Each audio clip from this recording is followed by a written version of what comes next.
Shalom sahabat Living for Christ Indonesia. Kembali lagi dengan saya Lydia Esther.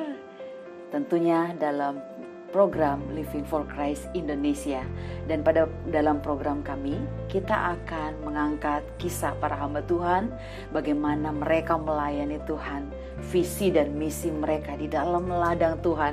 Dan kita percaya dalam setiap pelayanan pekerjaan Tuhan ada mujizat Tuhan yang Tuhan nyatakan dalam setiap kehidupan hamba-hamba Tuhan. Dan pada saat ini sudah bergabung bersama dengan kita Bapak Pendeta Zakaria Seul dari GPDI Kebun Pala, Jakarta. Halo, shalom Pak Pendeta Zakaria. Ya, shalom Bu. Shalom, apa kabarnya Pak? Baik, puji Tuhan luar biasa. Luar biasa. Ini kalau kita dengar namanya ini dari daerah mana ini Pak? Tepatnya saya dari NTT, Pulau Rote. Wow, dari Pulau Rote ya, luar biasa ini. Biasanya dari Pulau Rote ini banyak para hamba Tuhan juga ya. Puji Tuhan, amin. Nah, pada saat ini senang sekali bersama dengan sahabat Living for Christ Indonesia. Kita sudah bersama-sama dengan Bapak Pendeta Zakaria.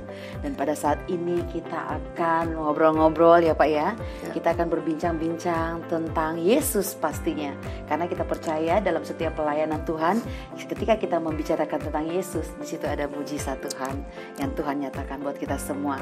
Nah, puji Tuhan Pak, kita Living for Christ Indonesia rindu untuk mendengarkan bagaimana awalnya Tuhan memanggil Bapak Pendeta Zakaria untuk melayani Tuhan. Silakan Pak. Ya, puji Tuhan. Shalom. Shalom. Memulainya pelayanan yang sekarang sedang jalan, itu tepatnya memulai dari sekolah minggu dulu. Jadi ibadah anak kita lakukan, lalu dengan berjalannya waktu orang tua sekolah minggu minta supaya kita mengadakan kegiatan ibadah orang dewasa. Waktu itu tepatnya tahun 2003. Nah, kita jadi memulai pelayanan ini dari sekolah minggu dulu, nggak langsung ibadah orang dewasa, itu belum ada. Nah, puji Tuhan, dengan adanya memulai pelayanan ini dari sekolah minggu sampai ada terbentuk mata jemaat, mulai dari orang tua sekolah minggu itu sendiri sampai kita mulai, dan puji Tuhan, Tuhan itu baik. Walaupun di dalam pelayanan itu kami di sana memang betul bahwa kita melakukan sebuah kegiatan yang baik, tetapi kadang-kadang selalu ada persoalan juga dengan warga. Masalahnya karena mereka tidak mau supaya ada ibadah orang dewasa seperti itu. Beberapa kali kami juga mengalami di semacam dipersekusi gitu, tapi ya Tuhan itu baik, selalu memberi kami kekuatan. Waktu itu kami masih ngontrak rumah, lalu setiap kali kami melakukan ibadah minggu, selalu ada pelemparan. Itu kami alami hampir 1 bulan. Setiap kali kami ibadah itu setiap minggu. Nah, tapi kami tidak pernah tahu siapa yang melempar. Kami hanya bisa pungut batunya dan kami doakan. Pada suatu kesempatan, rupanya orang yang melakukan ini juga anak dari RT kami, anak dari RT. Tapi kami nggak pernah tahu, dan kami tanya ke tetangga kiri kanan juga, tidak ada yang tahu. Artinya menyaksikan siapa yang melempar. Nah, pada suatu kali mereka main bulu tangkis, yang lempar ini dengan biasalah masyarakat biasanya tiap malam mereka main bulu tangkis, lalu dia melakukan masalah dalam olahraga, mereka sedang berolahraga di lapangan. Lalu singkat cerita, ia melakukan penganiayaan terhadap salah satu temannya, itu lapor ke polisi. Nah, lapor ke polisi, dia malam itu juga dia dibawa. dia di sel. Nah setelah dia di sel, dia keluar dari tahanan, baru dia lapor dia mengakui bahwa dialah orang yang selama ini dia yang lempar, tapi kami sudah maafin dia 2 tahun penjara. Ya itulah salah satu pembelaan Tuhan juga bagi kami. Nah ketika beribadah dengan jemaat mengalami pelemparan batu itu, bagaimana jemaat Pak? Tanggapan jemaat, apakah mereka tetap datang kepada Tuhan atau apakah ada yang takut pastinya? Yang takut jemaat nggak takut, hanya yang punya rumah tidak mau, disuruh kami pindah dari situ untuk cari tempat yang lain. Kami kasih pengertian kepada yang punya rumah, ya kami tetap bertanggung jawab. Jadi Bapak tidak perlu takut dengan itu. Cuma memang ada juga yang tidak suka itu, selalu ngomong kepada yang punya rumah ini supaya kalau bisa pelayanan jangan di situ. Ada yang memang tidak suka. Cuma ya dari jemaat juga dukung kami, dan kami punya semangat untuk melayani juga kan. Jadi kami tidak sampai kami tidak keluar dari situ. Karena memang SK penempatannya di situ. Kalau berpindah lalu surat tugasnya tidak sesuai dengan lokasi awal, lokasi di mana kami buat ibadah kan, ada persoalan juga. Jadi kami tidak pindah. Iya, sampai sekarang atau bagaimana? Sampai sekarang rumah itu karena dijual pemiliknya, kami pindah. Jadi nggak jauh dari situ. Puji Tuhan, Tuhan kasih ada berkat untuk kami bisa milik tanah. Jadi sekarang sudah bangun tempat ibadah sekaligus kami tinggal di situ juga. Puji Tuhan, ya, luar biasa. Masih dalam bentuk rumah. Dan puji Tuhan sampai hari ini kami masih ada dalam pelayanan itu karena kebaikan Tuhan. Nah, banyak hal yang kami alami dalam pelayanan dan Tuhan tolong itu banyak. Amin. Ya. Nah, tahun 2003 ini memulai untuk pembinaan anak ya, mendidik anak-anak sekolah minggu. Sekolah minggu dulu. Nah, dari tahun 2003 ini anak yang dididik itu sekitar berjumlah berapa orang, Pak? Waktu itu belasan, tapi selalu karena ada pembinaan rohani seperti itu, orang tua yang lain juga tertarik. Ada yang dari Advent, ada yang dari Katolik itu ya, dan ada juga yang dari Buddha gitu, anaknya kita layani.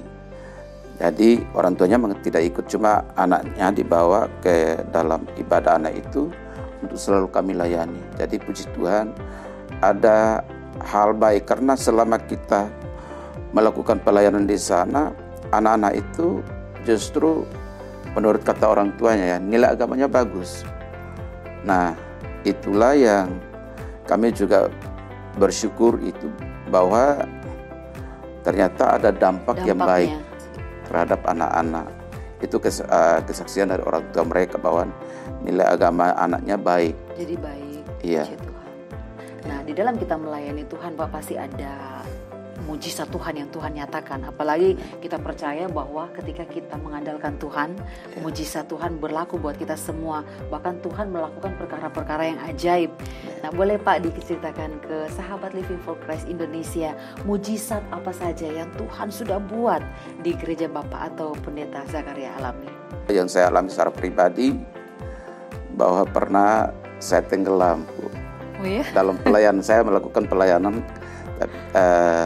ini khususnya di daerah NTT di Kupang Barat. Tenggelam, jadi di tengah laut gelombang besar, terus perahunya kecil, jadi perahunya terbalik. Saya nggak bisa berenang, tapi puji Tuhan, Tuhan itu baik. Dia masih beri saya kesempatan untuk hidup sampai hari ini dan melayani. Ya, itulah salah satu bagian dari Tuhan menyelamatkan saya dari maut. Itu mujizat yang saya alami. Amin. Pernah tenggelam tapi Tuhan terbalik, tolong. iya. Tapi Tuhan tolong. Jadi sampai hari ini masih melayani. Wow, puji Tuhan, Pak. Sekarang Pak, yang menjadi pertanyaan, ini membuat kita semua ini pasti penasaran nih. apa yang membuat Bapak bertahan untuk melayani Tuhan dari sejak tahun 2003 sampai sekarang, tetap excited di dalam Tuhan? Ya, yang membuat saya tetap bertahan karena mencintai jiwa-jiwa itu tadi. Amen. Untuk melayani mereka walaupun belum terlalu banyak, tetapi itu yang Tuhan percayakan, karena Tuhan memanggil dan mempercayakan kami untuk melayani. Ya, semua itu bukan karena kami, tapi karena Tuhan. Amen. Karena kami mengasihi jiwa-jiwa yang Tuhan percayakan, kami juga mencintai pekerjaan Tuhan, mengasihi Tuhan. Jadi itu yang membuat kami tetap semangat untuk melayani Tuhan sampai hari ini. Amin. Ada kerinduan yang terbesar yang Tuhan taruh di hati Bapak Pendeta? Kerinduan saya dalam pelayanan selain kami melayani, tetapi saya melihat di sekitar kami juga ini ya belum terwujud, adalah membantu orang-orang yang di sekitar kami itu yang saya kadang-kadang melihat mereka itu sedih, tetapi saya juga belum punya kemampuan untuk bantu mereka. Nah, di sekitar kami itu masih banyak yang pengangguran gitu ya. Makan juga kadang-kadang, saya sih bukan menghakimi, tetapi itu yang saya lihat. Dan ada kerinduan di hati saya itu kayak semacam kalau satu ketika Tuhan percayakan berkat, saya bisa membantu mereka dengan yang saya bisa bantu. Amen. Termasuk ada juga yang belum punya rumah gitu ya. Kasihan kalau saya lihat mereka tidur di emper rumah orang gitu ya, teras rumah orang gitu ya. Ada juga yang tidur di depan rumah saya, dan gitu kita kasih makan. Nah, itu kerinduan saya. Kadang-kadang saya melihat mereka juga, anak-anak mereka itu banyak juga yang putus sekolah gitu ya.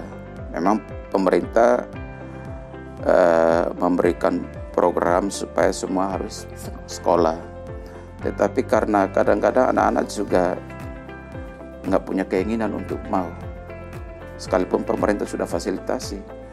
Nah, bagaimana caranya kita gereja menanggapi ini gitu ya? Cuma ini belum saya bisa wujudkan karena memang keadaan. Jadi ada yang putus sekolah, yang mau sekolah tetapi tidak ada biaya. Nah, walaupun dia kepengen sekolah, tetapi kadang-kadang dengan sistem yang dibuat pemerintah itu zonasi dan apa segala, kadang-kadang dia rumahnya jauh dari sekolah, tuh ya. Dan dia kepengen sekolah dekat, tetapi nilainya tidak mendukung juga untuk mendapat sekolah yang dekat. Nah, saya juga dekat dengan ada salah satu sekolah swasta yang membantu anak-anak yang seperti itu ya. Jadi ada orang tua yang kurang mampu, mereka suka bantu. Tetapi sekian persen masih dibebankan kepada orang tuanya untuk anaknya boleh sekolah di situ. Jadi ini yang hal-hal yang seperti ini, baik dalam pelayanan rohani maupun pelayanan sosial, itu kayaknya kepingin untuk kerja secara bersamaan gitu. Cuma dalam sisi sosialnya saya belum bisa wujudkan. Tapi saya tetap bawa dalam doa, ini juga menjadi pokok doa kami, supaya satu waktu kalau Tuhan berkenan, saya pasti itu akan terjadi. Amin. Iya. Itulah tugas gereja ya Pak. Itu tugas gereja. Mendoakan bagaimana masyarakat di sekitar, karena gereja itu harus berdampak bagi masyarakat sekitar. Amin. Ya Pak ya. Iya. Puji Tuhan, luar biasa kerinduan Bapak Pendeta. Kita percaya bahwa tidak ada perkara yang mustahil bagi nama Tuhan. Puji Tuhan. Kami mengucapkan terima kasih kepada Bapak Pendeta Sakaria yang sudah berbagi kisahnya yang luar biasa bersama dengan Tuhan, dan kita sahabat Living for Christ Indonesia merasa diberkati oleh Tuhan, dan kita semua tetap terus maju di dalam Tuhan. Terima kasih Bapak Pendeta. Tuhan Yesus memberkati pelayanannya, keluarga serta jemaat. Puji nama Tuhan. Sahabat Living for Christ Indonesia, kita sudah mendengarkan kisah yang begitu luar biasa dari Bapak Pendeta Sakaria. Dan kita percaya bahwa ketika kita melayani Tuhan dengan begitu semangat, maka kuasa Tuhan berlaku dan mujizat Tuhan itu tetap ada dulu, sekarang, bahkan sampai selama-lamanya. Puji nama Tuhan. Sahabat Living for Christ Indonesia yang rindu untuk mensupport pelayanan beliau, kami memberikan kesempatan kepada Bapak Ibu untuk mengirimkan persembahan kasih saudara ke nomor rekening yang telah tertera di bawah ini. Maju terus di dalam Tuhan. Tuhan Yesus memberkati. Shalom.